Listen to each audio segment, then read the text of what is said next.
So, ano nga ba yung umpisang pag-uusapan natin, Insan? Gusto lang naman kasi kitang kamustahin after the accident. Kasi, you know, ang dami nangyari. Like, syempre, yung motor niya. May langaw.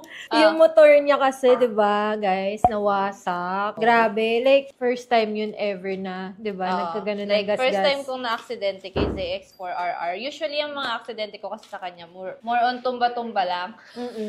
Kaso, ayun, unexpected. Actually, guys, every time natatawag yan, kinakabahan ako. Kasi that night kasi, nag-content pa kami. Well, hindi ko alam yung content na yun kasi pinrank niya ako for my 500k followers at that time, di ba? Yun yung actually, yung content na yun, prank siya, di ba? Na wherein tinumba ko yung motor ko para lang masabi na, hala, natumba ko, ano yung sakit? Kasi kaya drama eme. And then, we didn't realize na yung prank pala na yun is magiging totoo. Yung hindi natin alam yung prank na yun, magiging So, totoo. hindi namin expected na yung prank ko pala na yun is magiging totoo.